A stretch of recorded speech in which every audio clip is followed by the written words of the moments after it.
Okay, good afternoon everyone. Thanks for joining today's press conference. If you'd like a question today, please use the raise hand function. We'll get to as many of you as we can. We'll do it in two parts, first with the broadcast and then we'll move on to the daily newspapers. We're going to begin today's press conference with Ian Bolton of Sky Sports News. Ian, unmute yourself and away you go.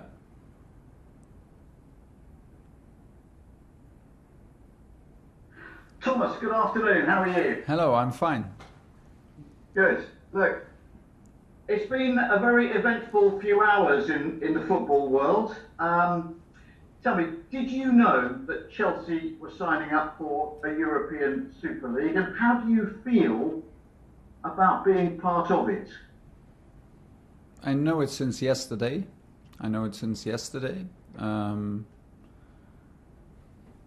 But you know, I'm here to be in the hardest competition. That's why I came here. That's what I love, to play the toughest competitions in Europe. That's why I'm at Chelsea's. As you know, I don't get involved too much with all the subjects around us. I'm a bit sad that all these subjects are there now, because normally I thought we can talk about the Man City game and, more important, the Brighton game. This is maybe not the case today, but as you know, I'm part of this club. I want to play these hard competitions, and I trust my club to make the right decisions. And I think it's too early to judge everything, and it's not my part. On my badge from Chelsea, it says I have to play my role. Everybody has to play his role, and my role is to be a coach and to be focused. And we have an important game coming up tomorrow. Tell me, what's the reaction been like among the players? What are they saying about it? The Premier League has made it pretty clear that being involved in a Super League would mean not playing in the Premier League. FIFA and UEFA say they wouldn't be able to play international football. What are they saying? Yeah, I think there are a lot of comments, a lot of arguments, and a lot of opinions out there, and I absolutely don't want to get involved to it, because I simply don't know the details. I know the situation, the general situation, since yesterday, like I said, but I have to play my role. I trust my club. I haven't seen the players yet. We trained today a bit later because we have a late game tomorrow. So we decided to push the schedule a little bit to give them more time for the recovery process after our tough match against Manchester City. And that's pretty much it. I think the best thing is to stay calm and to try to focus on our match, which is maybe now a little bit more different than it was before. Look, in the light of the reaction to it from the fans, from the FA, the Premier League, UEFA, FIFA, governments, can you see this ever coming to fruition? To what? Can you see this happening or not? Yeah, nice try. If I had a clear opinion right now, I would not mention it. But it's too early, I think, to judge it, and there are way too many opinions out there. And if I had one, I mean, let's be honest, I'm an employee of this club and I trust this club, and my job is very clear. So I'm maybe not the right person to ask this. I can understand that you're curious. I can understand that there are many and very emotional reactions out there, which I can also understand, but I honestly don't know enough to judge it. I don't know the details. I was not clearly, obviously not involved. My players were not involved in these decision makings. So we have maybe the possibility, maybe it's a good thing to step back and to don't give our opinions and to don't lose our head about this, because this is clearly a thing between the clubs. And we have to make sure that we fight for the goals that we still have in this season, which is my job to do and the players' job to fulfill in the next days. We're going to move on now, Ian, please, to focus on tomorrow's game. Okay, the other big news that's happened in the last few hours is Jose Mourinho's departure from Tottenham less than a week before they play in a cup final. What do you make of what has happened? Has the timing of it surprised you?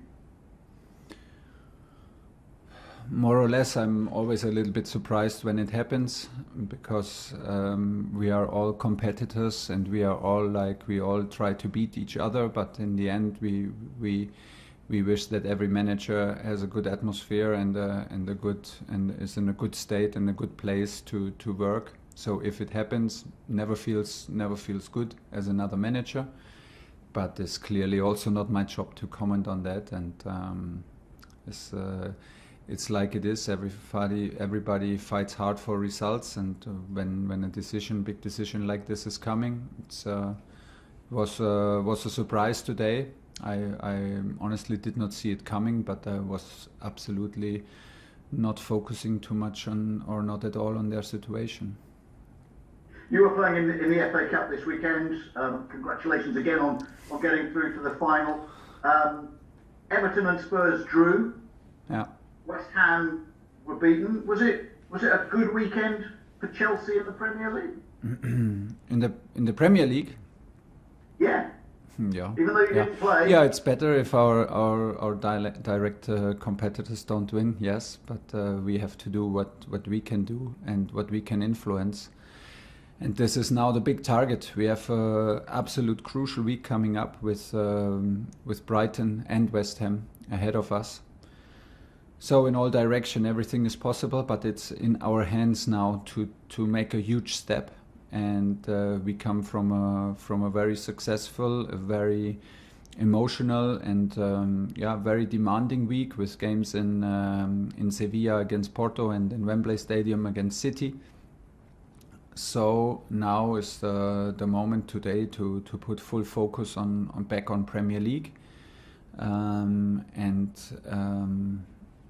to make hopefully a huge step in this race. So it's a crucial week for us. There's no way that I will deny this, and I hope we will absolutely be ready tomorrow. Thank you, Ian. John Southfield, 5 Live. Hi, Thomas. Hi. Are you concerned, worried at all that all the talk of the European Super League could be distracting for your players? I'm sure they've got plenty of questions they need answering. And will somebody from the club sit down with them and explain to them what is going on? Yeah, maybe yes. In short words, I think so, to calm the situation down and to not enter in a situation where this affects our preparation to games. I think that here inside, it's for the players, like for me, we trust the club. We are employees of the club.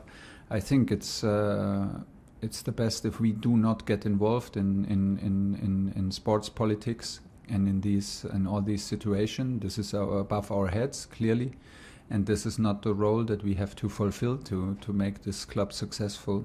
Everything that we could do is now to be focused, which is hard enough. But like you say, we have another big subject now around us, and everybody's talking. And I think that it's maybe impossible for the players to not be influenced by it. But still, it's way too early, and there are a lot of opinions out there. And hopefully, we can stay calm, like we are inside here in Cobham, and can have influence to the players that they don't get distracted, and that we can bring the performance that we need for tomorrow's game. Hi Thomas, how are you? Hi, I'm fine. I need to ask you about the European Super League. I do apologise. For sure. Yeah. We've answered now 4 on that. We're not going to do another one on that, I'm afraid. I just need to do one, Adrian. I just need to do one, please. I just need to ask one. Sorry. We've covered it as much as we've covered it. We said everything we're going to have to say. Please move on to tomorrow's game. Thank you. Okay, there are no fans at tomorrow's game, obviously, because it's behind closed doors. But fans are still going to have an opinion on the big news of the day, which I'm not allowed to mention. So do you feel sorry for your fans who will have an opinion on tomorrow's game, but also the possible setup of football going forward? Well, I'm clearly I clearly don't have the right to speak out for the fans. The fans are old enough, and everybody is old enough to make up his own opinion and have his own opinion, and has the right to speak up and support or not support. Who would I be to judge for the fans what would be the reaction tomorrow? Honestly, I'm very sad that we get with the time we get used to play in empty stadiums, because this is not how this sport works on highest level. This is we play for the spectators and we play for our supporters, and I wish that everybody would be in the stadium tomorrow to support us, because we can need some help after tough matches. How can I sit here and judge what might be possible and what might be the reaction of the supporters? I simply don't know it, and let's have some trust in our club. Especially I have trust in our club, and everybody, and then let's get known to some more details, and then. But you need to be ready. This is what this club demands, and this is what we demand from them. In terms of injury, I expect Andreas to be back and to be available. I hope he did a very good training session yesterday. I hope this will continue today. With Thiago, it's a bit different, not because of injury, but maybe because of acute overload after his injury with the 2 games. But he's not injured, so we have to take care a bit of his overload and see if it makes sense that he starts again. He's on the bench, but I think and I hope that it's only Kova that we have out with injury. Okay, thank you. That is the end of the broadcast section.